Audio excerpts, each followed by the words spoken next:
Corona संक्रमण पर नई स्टडी से दुनिया भर में दहशत है।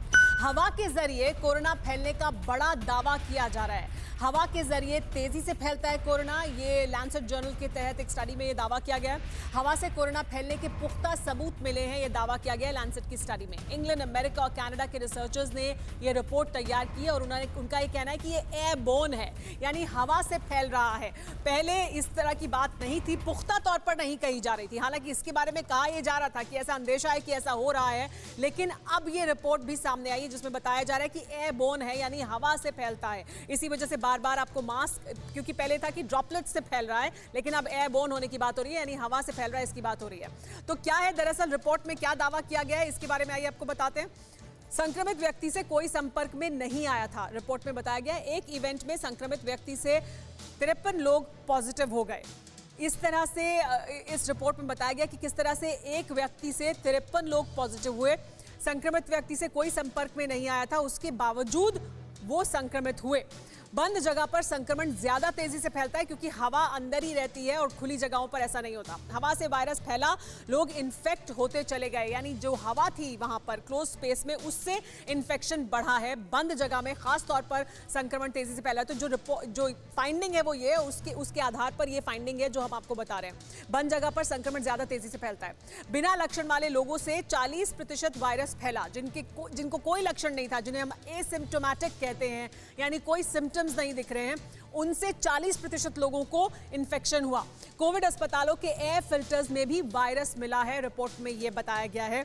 ये आपको बता दें साथ ही कि किस तरह से हवा से फैल रहा है कोरोना। दरअसल हेल्थ रिसर्च जर्नल लैंसेट की स्टडी है। इस स्टडी में बताया यह गया है कि एक इवेंट में संक्रमित व्यक्ति से 53 लोग पॉजिटिव हो गए। ये तब हुआ जब ये लोग सीधे तौर पर संपर्क में नहीं आए थे। बताया गया कि बंद कमरों, घरों और दफ्तरों में वेंटिलेशन अनिवार्य है।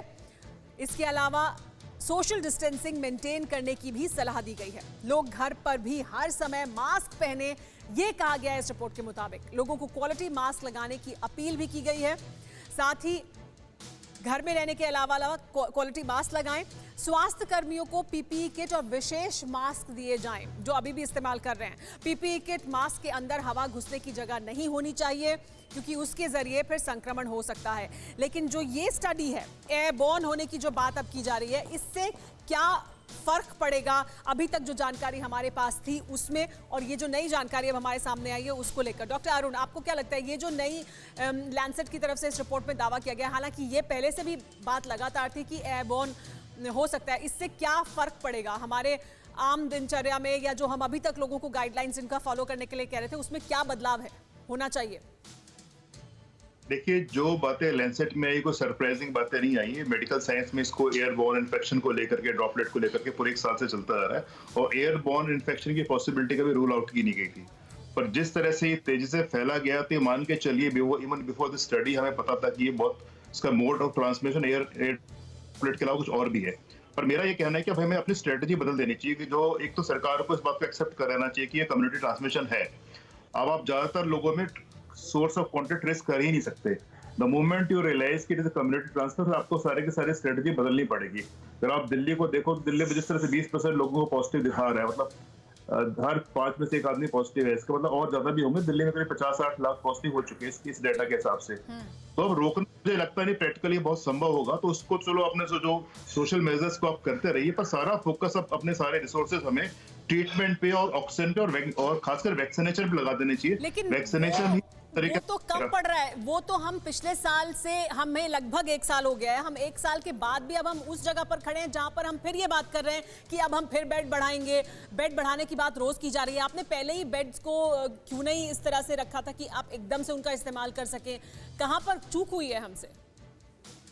चूक का देखो जो इस तरह के जो पेंडेमिक्स आते हैं, जहां बीच में म्यूटेशन की पॉसिबिलिटी होती है, हमेशा लहरों में आते हैं। ऐसा नहीं कि पहली बार लहरों में, हमेशा लहरों में आता है, और एक लहर के बाद दूसरी लहर की आशंका हमेशा होती है।